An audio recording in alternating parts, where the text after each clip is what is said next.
اعلان تھا بلال کا، سارے مدینے کے لوگ بچے بوڑھے ٹوٹ پڑے، میرے مصطفیٰ منبر پہ جلوہ افروز ہوئے۔ کہاں بیٹھے؟ محراب میں نہیں بیٹھے تو کہاں بیٹھے؟ منبر پر بیٹھے۔ منبر کس کو کہتے ہیں؟ جہاں جمعہ کو کھڑے ہو کر خطبہ دیا جاتا ہے وہ منبر ہے، وہاں مصطفیٰ بیٹھے، نصیحتیں کی، حقوق اللہ اور حقوق العباد کی تعلیم دی، اور اس کے بعد آخری جملہ یہ تھا، اے میرے صحابہ اب میں تم سے رخصت ہو رہا ہوں، کل قیامت کے دن اسی منبر کے نیچے حوض کوثر ہے، وہاں میری ملاقات ہے۔ حوض کوثر کہاں ہے؟ اسی منبر کے نیچے، میرے مصطفیٰ منبر پر، منبر کی نچلی سیڑھی پر میرے مصطفیٰ کے قدم،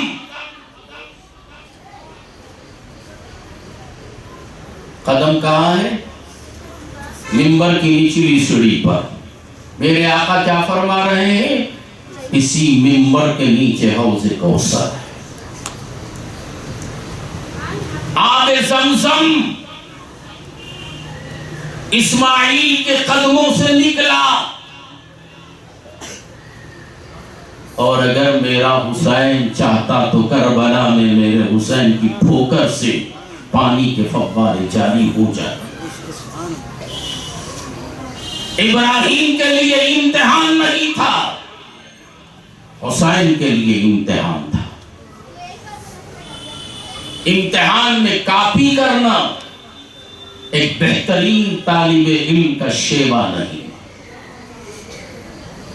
آپ نے اپنا اختیار نہیں بتایا، راضی برضا رہی، اگر مار دیتے تو پانی کے فوارے جاری ہو جاتے، سارے اہل بیت سیراب ہو جاتے۔ میرا حسین تو سیراب کرنے والا یہاں اپنی کرامت، اپنا اختیار بتانے کے لیے کربلا میں نہیں آئے تھے، امام حسین امتحان دینے آئے تھے، اپنا خون بہا کر نانا کے دین کو بچانے آئے تھے۔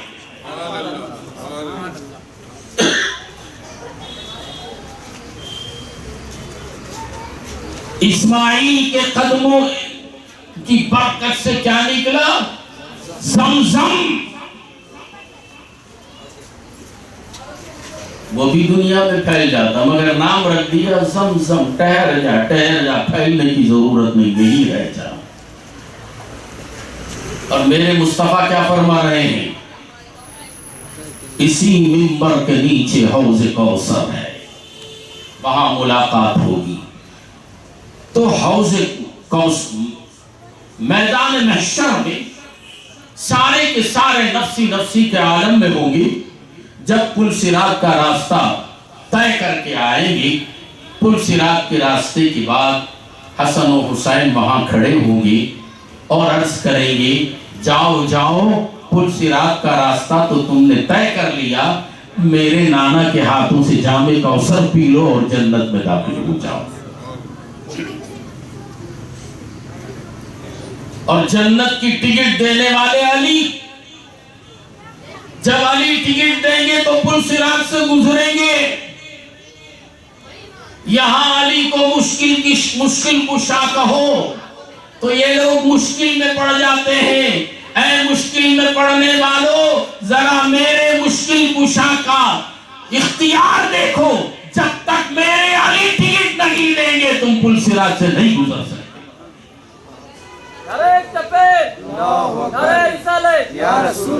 پل صراط طے کیا، کون کھڑے ہیں؟ حسن اور حسین کھڑے ہیں۔ بابا نے نانا کی اجازت سے، یہ جملہ ہے، بابا نے نانا کی اجازت سے تمہیں جنت کی ٹکٹ دے دی، اب جاؤ نانا کے ہاتھوں جام کوثر پیو، جنت میں چلے جاؤ۔ اب اندازہ لگاؤ، منبر رسول کہ پاس حوض کوثر ہے، میرے مصطفیٰ نے تمہیں جام پلایا، اور جام پی کر جب تم قدم آگے بڑھاؤ گے تو کہاں جاؤ گے؟ پھر حشر میں آؤ گے کہاں؟ جنت میں۔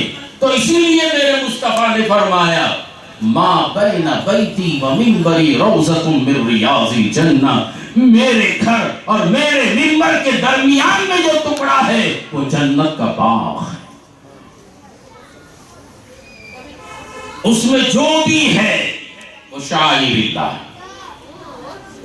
اسی شاعر اللہ کے صدقے میں سارے اولیاء شاعر اللہ، ساری مساجد شاعر اللہ، جہاں ذکر حق کے حلقے ہوتے ہیں وہ شاعر اللہ، اور ہم سنیوں کے حصے میں ہیں، بار بار جنت کے باغوں میں سیر کرتے ہیں، کبھی یہاں سے گزر رہے ہیں، نوک اللہ شاہ یاد آ گئے تو آتے ہیں، تو کہاں آئے؟ جنت کے باغ میں آئے، سیر کر لی، وہاں سے نکلے، مسجد میں اذان ہوئی چلے گئے، جنت کے باغوں کی سیر کر لی، ذکر حق کا حلقہ ہے وہاں چلے گئے، جنت کے باغوں میں سیر کر لی۔ اور جب آخری مرتبہ جام کوثر پئیں گے تو کہاں جائیں گے؟ جنت میں جائیں گے۔ اب آؤ اس جنت میں کیا ہے؟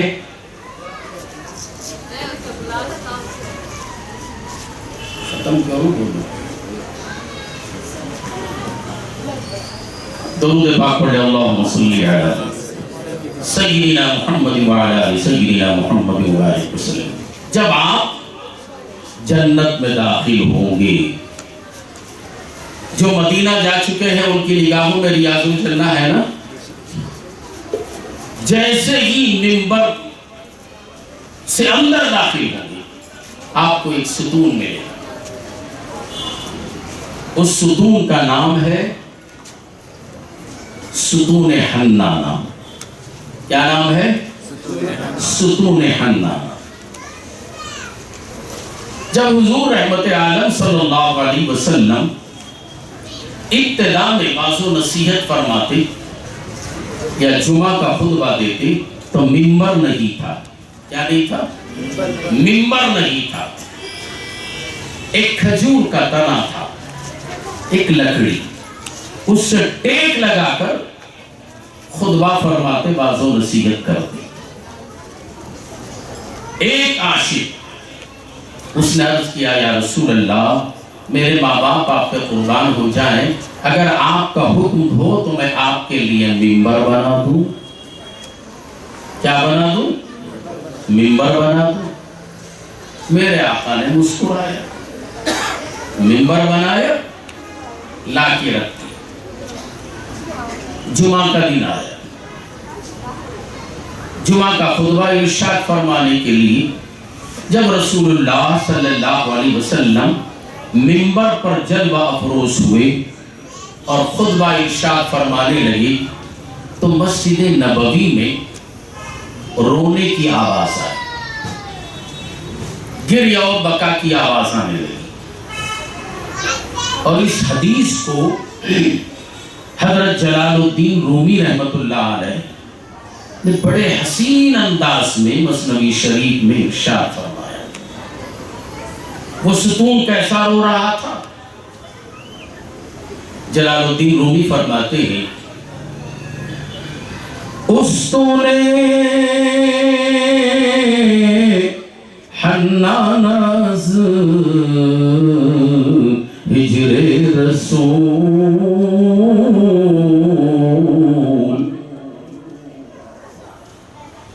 استون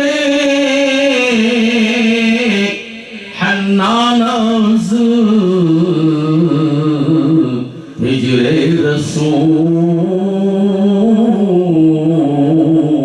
اور نالمی زد ہم چوئر باب اقول۔ وہ کھجور کا تنا ایسے رو رہا تھا جیسے ایک عقل مند انسان کسی چیز کے گم ہو جانے پر روتا ہے۔ زار و قطار رو رہا تھا، آہو بکا کر رہا تھا، سارے صحابہ پریشان تھے، ادھر ادھر دیکھ رہے ہیں۔ کون رو رہا ہے؟ سارے صحابہ تو خاموش ہیں. یہ رونے کی آواز کہاں سے آ رہی ہے؟ سب بے چین. میرے آقا محمد رسول اللہ صلی اللہ علیہ وسلم اس لکڑی کے پاس گئے. میرے مصطفیٰ تو سب کی زبان جانتے ہیں نا، پہچان گئے کہ یہ رونے والا کوئی عقل مند انسان نہیں ہے، بلکہ کھجور کا تنا ہے جس سے میں ٹیک لگا کر خطبہ دیتا تھا. میرے آقا وہاں پہنچے اور اس سے پوچھا کیوں رو رہا ہے؟ تو جواب دیتا ہے درد ماند اصحاب رسول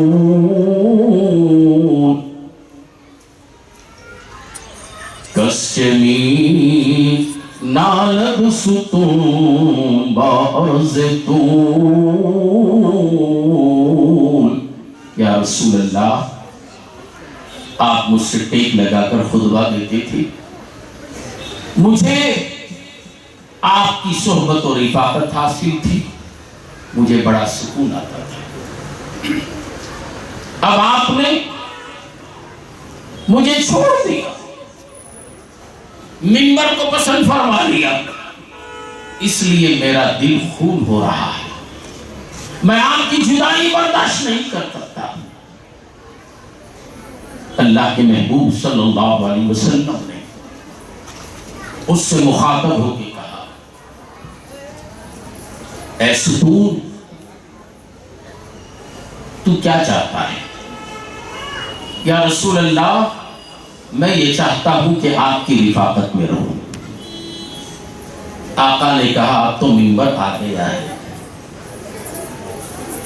میں اگر تجھے تیری اصلی جگہ تجھے رکھ دوں، یعنی تجھے زمین پر پیر دوں، تو پھر تر و تازہ ہوگا، تجھ میں پھول آئیں گے، پھل آئیں گے، بندگان خدا کھجور کھائیں گے. تو کیا اس سے خوش ہے؟ ستون عرض کرتا ہے یا رسول اللہ، میں اس سے راضی ہوں. ٹھیک، میں تجھے جنت میں لگا دوں، جنت میں تو تر و تازہ رہے گا، سارے جنتی تیرا پھل کھائیں گے. تو اس نے کہا یا رسول اللہ، میں اس سے راضی ہوں. اللہ کے پیارے حبیب صلی اللہ علیہ وسلم نے اس کھجور کی لکڑی کو جنت میں گاڑ دی. کہاں گاڑا؟ جنت میں گاڑ دیا. جہاں میرے مصطفیٰ نے اس تنے کو گاڑا، اسی ستون کا نام ہے ستون حنا، جس کو اب وہ ستون کیا ہو گیا؟ شاعر اللہ، اللہ کی نشانی. وہاں پہنچ کر آپ نماز پڑھیں، اس ستون کے صدقے میں آپ کی نماز مقبول.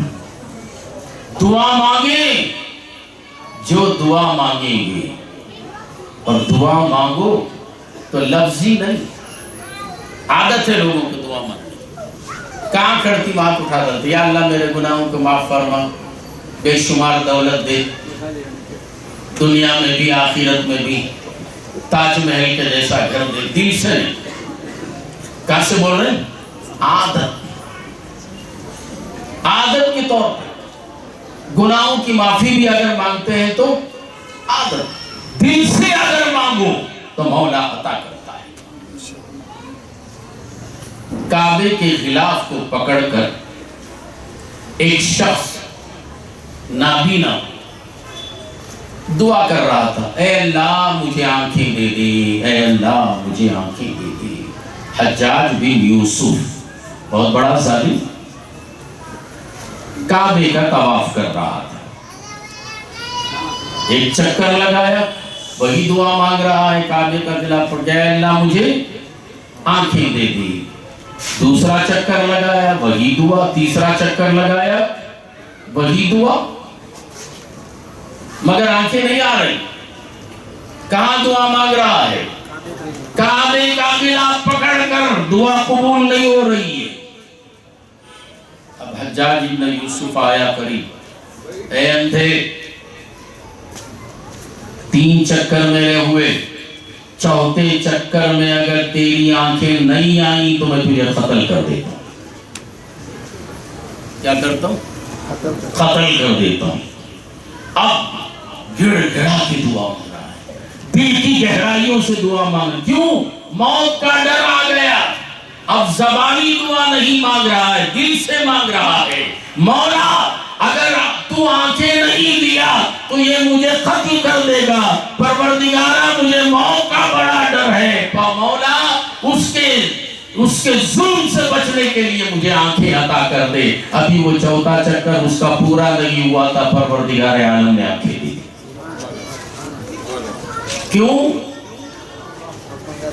دعا دل سے مانگا، خشیت الہی دل میں بسا کر مانگا، عشق مصطفیٰ کو لے کر مانگا۔